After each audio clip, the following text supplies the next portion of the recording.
안녕하세요. 경제 읽어주는 남자 김화석입니다. 반갑습니다. 2024년 첫 번째 경익남 공식 인사를 드렸습니다. 새해 복 많이 받으십시오.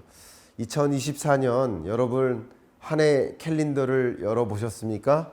어떤 이벤트들이, 어떤 기분 좋은 일들이 앞에 놓여져 있으십니까? 또 어떤 일들을 계획하고 계십니까? 여러분이 계획하시는 일들 잘 이뤄 나가시기를 좀 바라는 마음이고요. 그 계획에 있어서 또 경제적인 계획이 많이 있으실 텐데 오늘 24년 빅픽처 이 이야기를 통해서 2024년을 한번 가늠해 보고 24년에 또 어떤 위험적인 요소가 실제 놓여져 있나, 또 2024년에 또 어떤 기회적인 요인들이 실제 도사리고 있나 먼저 좀 가늠해 보고, 그 위험 요인이 있다면 역시 그 위험을 우회해 나가고, 기회 요인이 좀 있다면 잘 준비해서 그것을 포착할 수 있는 그런 준비된 나를 만들기 위해 오늘 24년 빅픽처 함께 그림 그려보는 시간 갖도록 하겠습니다. 2023년이 가고 24년이 왔습니다. 자, 2024년 어떤 경제가 펼쳐질까? 제가 2023년을 시작할 때도 2023년 빅픽처라고 말씀드렸고, 물가, 금리, 국제유가, 환율의 향방에 대해서 여러분께 소개해드린 바 있는데요. 오늘도 역시 24년 어떤 빅픽처를 그림 그리고 큰 그림에서 어떤 대응을 할지 한번 생각해 볼 수 있는 시간을 갖도록 하겠습니다. 특히 2024년 경제전망서를 통해서 2024년에 굉장히 중요한 쟁점들을 이미 전달해 드렸는데, 첫 번째 스태그플레이션, 두 번째 미중 경기 불안, 그 밖에도 다시 공급망 리스크가 부상할까 하는 걱정, 기준금리 인하에 대한 기대감, 또 트럼프 리스크라는 여러 가지 주제들을 우리가 검토해 볼 필요가 있지 않을까, 하나하나 짧게 여러분께 정리해 드리고 싶습니다. 제발 오지 않았으면 좋겠을 그 스태그플레이션이 내 앞에 놓이게 되는 순간입니다. 자, 스태그플레이션을 뭐라고 정의했습니까? 고물가를 동반한 경기 침체, 글로벌 경제, 우리 한국 경제는 이미 스태그플레이션에 23년에 진입했지만 24년에 글로벌 경제는 스태그플레이션에 진입할 것이다 라고 말씀드렸고, 이 스태그플레이션은 경기 침체와 고물가라는 두 가지 조건에 부합하면 된다라고 말씀드렸는데, 24년 OECD가 전망한 세계 경제 성장률은 23년보다 더 안 좋다. 2020년이 경제 위기였다면 2023년, 24년은 경기 침체이다. 경기 침체 국면에 진입했고, 심지어 23년 성장률보다 더 24년 성장률은 떨어질 것이다. OECD뿐만 아니라 IMF나 월드뱅크나 BIS와 같은 주요 경제 금융 관련 경제 기구들은 같은 목소리로 24년 성장률이 더 떨어질 것이다 라고 전망하고 있습니다. 그러면 경기 침체 맞고요. 또 세계 주요국들의 글로벌 인플레를 전망해 본다면 24년까지 이 고물가를 반드시 잡았어야 되는데, 그 고물가의 기준이 뭐죠? 목표 물가 2%를 밑돌게 혹은 그 2%까지 끌어내렸어야 되는데, 그 숙제가 25년까지 넘어가는 거예요. 오늘 해야 될 숙제를 내일로 미룬 거예요. 그래서 25년까지도 이 고물가라는 숙제가 아직 남아있는 겁니다. 연간 기준으로 물가 상승률은 어쨌든 25년까지 고물가 기조를 유지한다. 또 물가 상승률은 좀 떨어질진 모르지만 여러분들이 체감하시는 그 물가는 물가 상승률이 아니죠. 물건의 가격인 거죠. 2024년에도 올라갔는데 그 올라간 가격에 2%라도 올라가면 더 비싼 물건의 가격이 되지 않겠습니까? 그래서 체감과 다른 물가가 전개될 것입니다.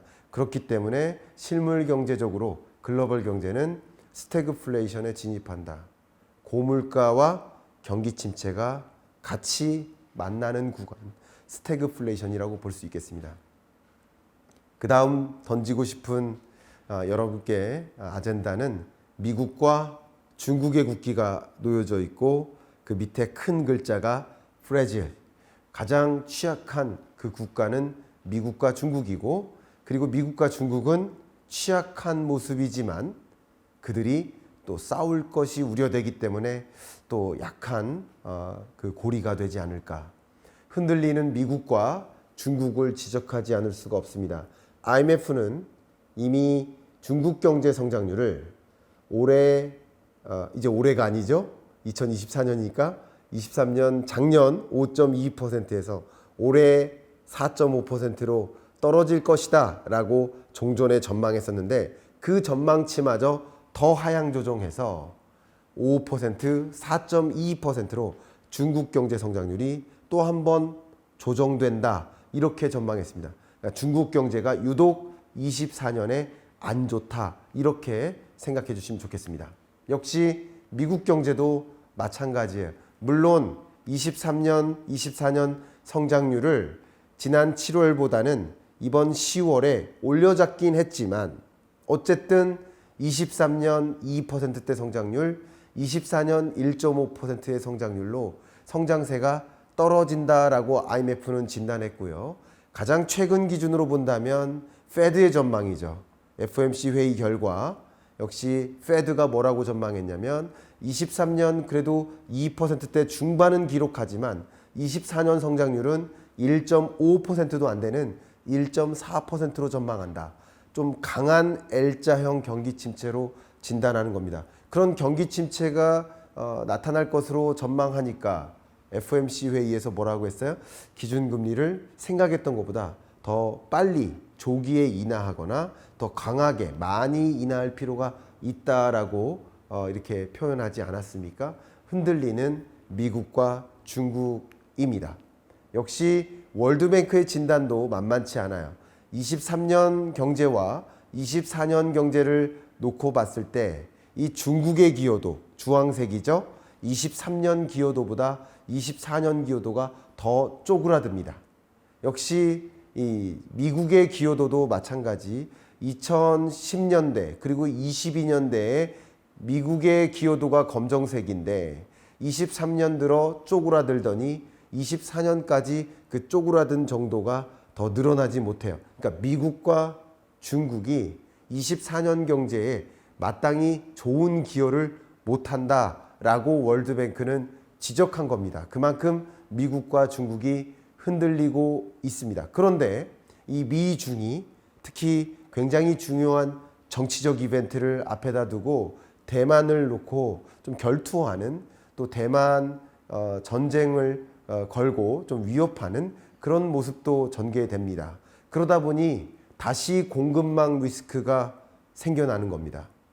2022년에 공급망 차질, 공급망 대란, 이게 굉장히 중요한 현안이었고, 그것 때문에 국제 유가를 비롯한 각종 원자재 가격이 급등했었는데, 역시 미국은 중요한 정치 이벤트, 대선이라는 이벤트를 앞에다 두고 미국 국민들의 정서를 감안할 수밖에 없어요. 근데 미국 국민들의 정서는 어때요? 보시는 것처럼 중국에 대한 정서가 좋지 못해요. favorable. 중국에 대한 정서가 호의적이다 하는 감정은 계속 떨어지고 있고, unfavorable. 뭡니까? 중국에 대한 비호의적 감정.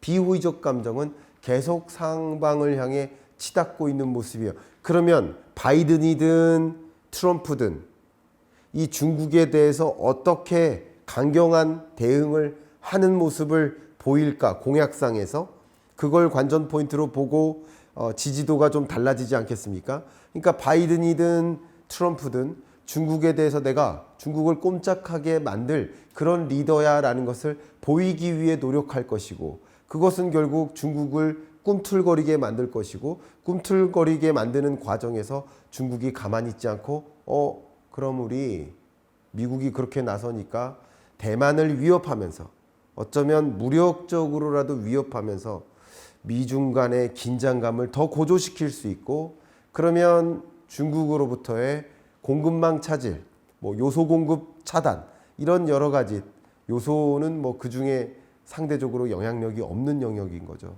그 밖에도 2차 전지, 반도체, 자동차 산업의 핵심 소재, 광물, 이런 것들을 공급 차단하는 의사결정을 내려버리면 우리 한국 경제는 그 공급망 리스크 때문에 또 흔들릴 수 있거든요. 또 공급망 리스크가 다시 재개되면 각종 원자재 가격이 다시 치솟을 수 있고 그게 반영된 물가는 다시 올라갈 수 있습니다. 그러면 금리 인하할 것이다 라고 기대했던 그 감정이 다 뒤로 미뤄지는 거예요. 그런데 우리나라의 미국에 대한 수출 의존도, 중국에 대한 수출 의존도는 굉장히 높습니다. 그 두 국가에 대한 수출 의존도는 거의 40%에 육박합니다. 근데 그 미국과 중국이 다투고 미중 패권 전쟁이 격화되면 중국에 대한 수출, 미국에 대한 수출이 차질이 있을 수밖에 없어요. 결과적으로 이 공급망 리스크는 우리 한국 경제의 또 중요한 위험 요인으로 등장할 수 있겠다라는 모습을 여러분께 강조해드리고 싶습니다. 이제 중국을 대체할 다른 아시아 신흥국이 부상합니다. 저는 중국 경제는 이렇게 꼬꾸라지는 모습이고 특히 미중 패권 전쟁은 그걸 더 가속화시켜서 중국으로부터의 기업들이 더 이탈하게 만드는 차이나 엑소더스를 만들고 이 와중에 반사이익을 보는 나라들이 있는데 그게 얼터너티브 에이시아, 중국을 대체할 아시아 신흥국 알타시아라고 말씀드렸고 그 알타시아의 대장격이 인도 아니겠습니까? 인도는 오히려 반사이익을 보는 그런 모습이고 오히려 이런 국면을 나의 기회로 가져오자 하면서 세계의 제조 기주로서 우리 인도를 만들겠어 하는 이 리더의 야욕 그리고 정책적인 움직임 메이크 인 인디아라는 선언과 함께 국가 전력으로서 채택하고 제조하기 좋은 생산 기주로서 부상하기 위한 준비를 또 다지는 모습들을 우리는 눈여겨보지 않을 수 없습니다. 중국 경제는 꼬꾸라지는 모습인데 인도는 고성장세를 유지하는 모습 이런 것들은 결과적으로 중국 경제가 위협을 받는 과정에서 인도로부터의 기회는 또 있을 수 있다. 결국 우리는 중국 경제가 꼬꾸라진다? 그럼 우리의 대중 수출이 위축되네? 그걸 받아들이는 게 아니라 우리의 수출 구조를 변화시키면 된다는 거죠. 인도에 대한 수출 의존도를 또 높여나갈 수 있다는 거죠. 그만큼 성장하니까 세계 GDP 규모로 5위 경제 대국입니다. 그리고 조만간 아마 2025년 정도가 되면 일본을 앞질러서 세계 3위 경제 대국으로 성장할 것입니다. 그만큼 고성장세를 유지한다는 이야기는 한 단위 수출이 거기에 머무르는 게 아니라 그 수출 규모가 점점점 커질 수 있음을 암시하는 겁니다. 그만큼 반사 이익을 보는 인도, 여러분이 또 투자 의사결정 관점에서 장기 투자를 하신다 그러면 인도 ETF 투자 이런 것을 시도하는 것은 어떨까 하는 의견도 드려보고 싶습니다. 다음 어젠다는 역시 금리입니다. 파월의 표정이 매우 비장하죠. 근데 다소 미소 띈 모습도 있습니다. 이제 기준금리 인하 시작되겠다라는 기대가 있습니다. 혹자는 바이든이 12월에 기준금리 인하 3번 정도 할 수 있다라는 것을 암시적으로 보여준 모습은 다소 바이든의 압력이 있었던 것이 아닌가. 정치적으로 금리를 좀 떨어뜨려서 경기도 좀 부양시키고 자본시장, 자산시장도 좀 회복되는 모습을 보여야 어쨌든 현 정부가 이 재선에서 성공할 수 있지 않을까 하는 그런 그림 속에 압박한 것이 아닐까라는 이야기를 하시는 분들도 계십니다. 근데 정황은 그렇습니다만 그럼에도 불구하고 왜냐하면 너무나 급반전됐기 때문에 그럼에도 불구하고 FOMC 위원들이 다수결로 결정하는 이 점도표이기 때문에 파월 혼자만의 의견이 분명 아닐 것이기 때문에 너무 정치적으로만 해석하기보다는 그만큼 물가에 대한 스탠스가 경기에 대한 스탠스가 바뀐 것이다 라고 볼 수 있습니다. 2023년까지 정말 언제까지 금리 인상할지 모르겠다라는 공포감으로 5.5%까지 기준금리를 끌어올렸었다면 이제 더 이상 기준금리 인상은 없을 것이다. 다른 변수가 없다면 말이죠. 5.5%의 기준금리를 유지하다가 언젠가는 이제 금리 인하한다는 것 아니겠는가라는 기대를 하고 계시죠. 심지어 이미 세계 주요국들은 금리 인상보다 인하가 더 많이 단행되는 모습이에요. 세계 경제를 보세요. 81개 중앙은행들의 기준금리 인상, 하이크 인상 건수, 컷, 인하 건수를 비교해 보면 이제 인상은 거의 줄어들고 10월부터 인하하는 나라들이 더 많아졌다라는 것을 확인할 수 있습니다. 그만큼 24년은 22, 23년 긴축의 시대에서 또 25년, 26년 완화의 시대로 건너가기 위한 전환점에 해당된다라는 것을 강조해드리고, 그 전환점이라는 것은 이 실물 경제적으로는 매우 부진함이 있고 부족함이 있겠지만 자산시장, 자본시장 관점에서는 또 한 번 강한 반등은 아니에요. 강하게 금리를 인하하는 경제는 아니기 때문에, 그러나 어쨌든 이 시장적인 측면에서는 기회적인 면들이 분명 보여질 수 있다. 또 기준금리 인하를 24년 연내 특히 하반기 초부터 시작할 거라고 지금 가늠할 수 있겠는데, 그렇게 된다 그러면 역시 이 주식시장에서는 선행적으로 움직여서 먼저 기준금리 인하에 대한 기대감으로 주가가 반등하는 모습을 우리는 12월에 확인을 했었고요. 그리고 그런 모습들이 또 꺾이지 않는 한 또 괜찮은 기분 좋은 장세가 보여줄 수 있겠지만, 또 꺾이게 만들 수 있는 요인들이 있거든요. 꺾이면 또 기준금리 인하 당장 안 하겠네 하는 마음이 들 때마다 주가가 조정될 수 있습니다. 왜냐하면 시장은 3월에 기준금리 인하할 거라고 생각하고 실제 기준금리 인하는 6월 정도에 있을 거라고 한다면, 그러면 1, 2월 정도쯤에는 기준금리 인하 시점을 뒤로 미루는 기간이 오거든요. 그런 과정에서 조정이 있을 수 있습니다. 그런 것들을 여러분 가늠하시면서 24년 경제를 준비하실 필요가 있지 않을까, 이런 말씀도 드리고요.